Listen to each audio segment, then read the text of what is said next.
Okay, good morning, welcome back to T-Upload TV, and if maybe you've just joined us or maybe you've just watched the review of our Callaway EPIC driver, so I hope you enjoyed that one. Well, this is next in the series, this Callaway range. This is the Callaway EPIC Sub-Zero, so this is the lowest spinning model, less adjustability, actual setup or the mechanics, if you like,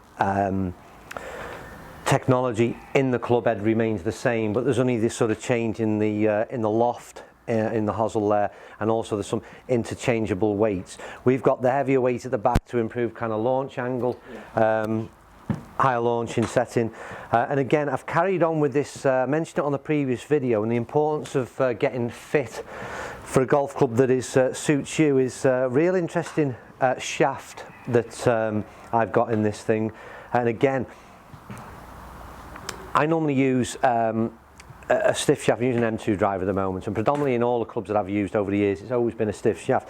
I'm in a regular shaft at the moment, but it's also 45 grams in weight, so it's very lightweight, mid kick point in it, but it seems to be that it's producing, I'm still maintaining very, or let's see how we get on camera, but seems to be producing some still low spinning numbers with this shaft. So again, it just goes to show it is really important to get custom fit.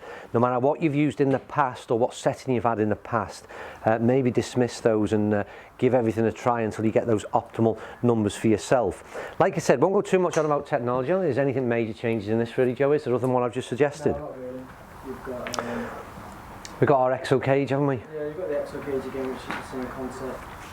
Jailbreak technology, just a reminder if you didn't watch it, is there's a framework within the club head that just reduces the amount of expansion, I suppose, and retraction in the club head on impact. So it's supposed to be a little bit more even across the face. So I think that's enough said, really. Like I said, if you want to find more, I'm never going to get too bogged down with the marketing, really, which is all this really eventually amounts to. Great name, Epic. I mentioned that yesterday. I wasn't keen on that, only because.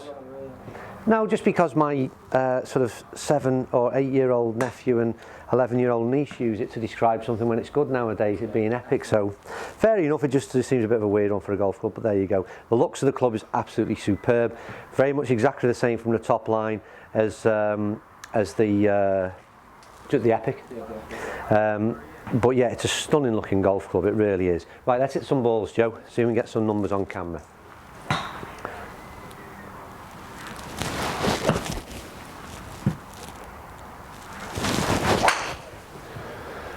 That's a good start, Joe. We had an issue with the lineman, so hopefully we've sorted that out. We got that back online, Joe, I think. Yeah. That's my shot, right to left. We got 250. Quick glance at the numbers, the spin right down there at 1925.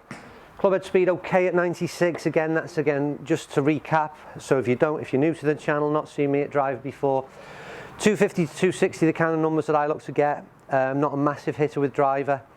Clubhead speed again, that sort of 96 mile an hour is not bad for me at all, to be fair. You can get some better numbers in terms of distance. Another decent ball, Joe. Yeah. Huge carry, huge carry for me, don't forget that is, but that's in the air. We've got a great launch on that.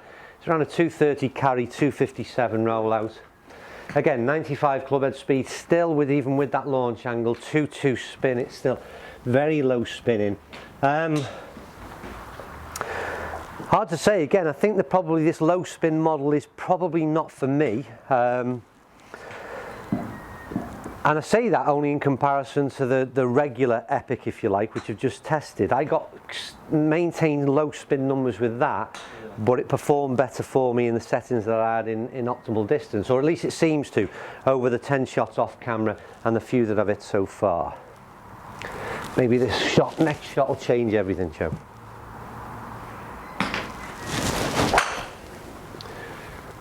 I really tried to rip at that and blocked it out to the right hand side, so poor shot. That's out of bounds, I think, Joe, isn't it? Yeah, fortunately. Yep. All that extra effort and energy wasted, yeah. And never even got the club head speed up at all. So, right, let's try and slow things down a little bit and get back down that target line.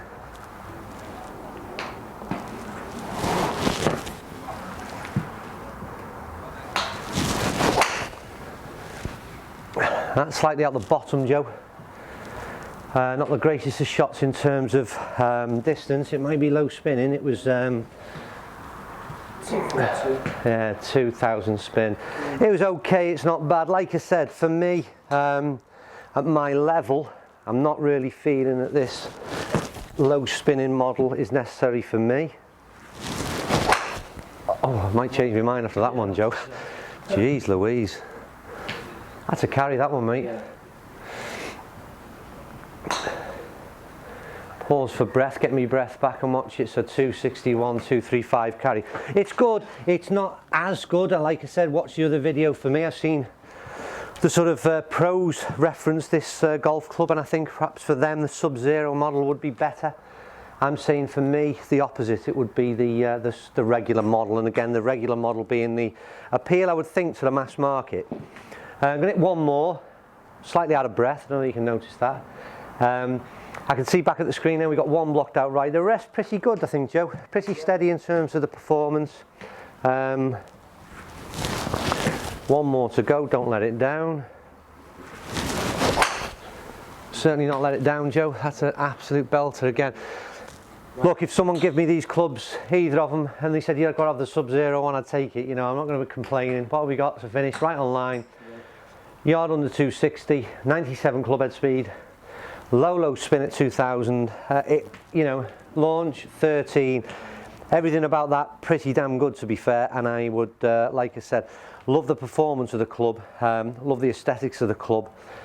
Price tag I think is going to be quite hefty, but excuse me, that's the price you pay, I'm afraid. I'm going to stop it there. We'll have a look back at the other 10 or 15 shots that I hit off camera, see if we can give an analogy across the board there really. But thanks for watching as ever. We're going to, hopefully you stick around, because we're going to do the EPIC 3-wood next. So thanks for watching, thumbs up and comments down below. And as ever, just a reminder, if you watch this kind of channel, the best thing I can suggest, if you're considering buying any of these clubs, watch Rick Shields' channel, watch Mark Crossfield's channel, two pros who hit the ball out the middle, then watch someone like me, the average golfer, hit the odd one out the middle, make a bit of an assessment based on all that information that you can gather, and then the most important thing, go out there and try it yourself. So that's the best advice we can give anyway. So see you soon, thanks for watching, bye. I like that. Don't make enemies, isn't it? Yeah, it's a new mantra. Okay, so it's back into the office and carrying on with our evaluation. We've just had a quick look through the numbers of the EPIC driver, and we went on to look at the EPIC Sub-Zero driver. So this is the low spinning model, so let's see if that rang true in the numbers.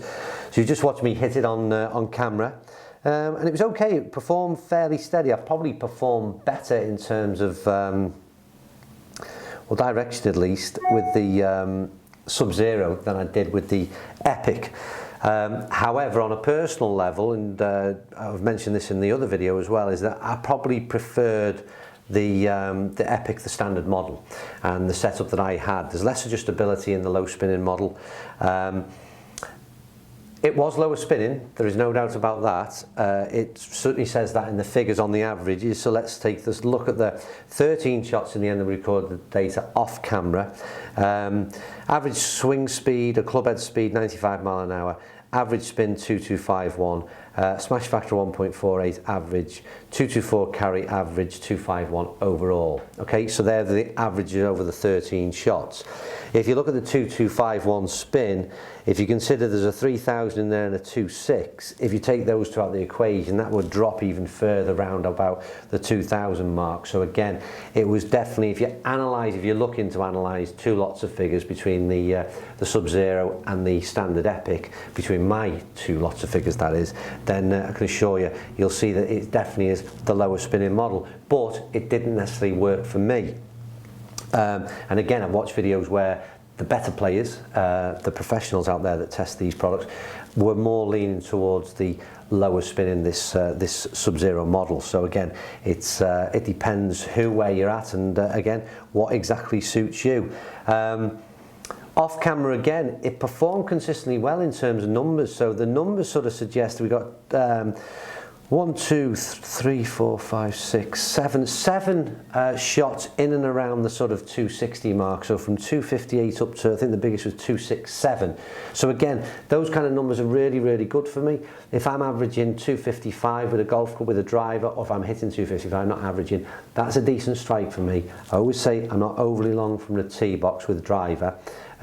So those kind of numbers are 267 again, 266 is in there. They're right up there as being long shots for me, and some decent carries to boot as well.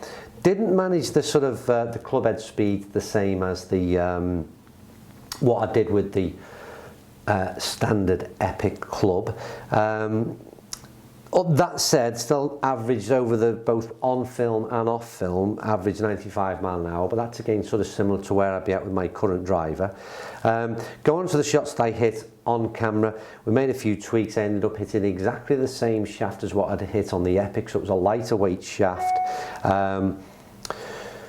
Even though we cranked up the, it was 10.5 degrees standard, we got some decent launches on the standard EPIC, averaged out at 13.7 on the shots I hit on camera. We probably want to lift that up a little bit again, so but there's adjustability, don't forget, in the hosel in terms of being able to up the loft on the Sub-Zero model, so that's something I'd perhaps look at doing. But overall, I would say, again, high quality driver, really, really liked it. Don't think the low spin model was for me. I preferred the amount of adjustability and the tweaks that I made in the EPIC standard version. Gave me what I felt was a little bit more out of the club in terms of overall performance, and I think that working with either of these two in the longer term, I'd have probably been better suited, like I said, to the standard EPIC. That being said, this was a really, really impressive golf club, and I was more than happy with the numbers that I obtained with it. And again, that's my obtaining figures with shots that I hit on a regular basis, similar to those that I've hit with many other clubs in the past, many other drivers, and giving you an opinion on what I think is a fair comparison between this club and other drivers that I've used in previous testings. So that's my assessment. Thanks for watching as ever. Take some time, maybe read through the numbers yourself. Don't forget, comments in the box below. Always love to hear from you. I hope you enjoyed that, and stick around and watch the results, because I'm now going to analyse the data from the EPIC 3-wood. Right, I'm just getting this set up for Joey the tweet.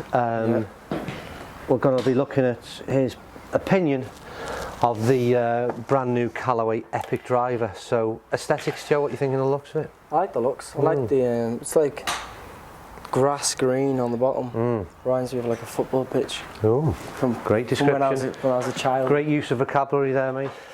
Yeah. Almost poetic. Well, here he goes, straight into it. No messing now, mate. Let's just attack this ball.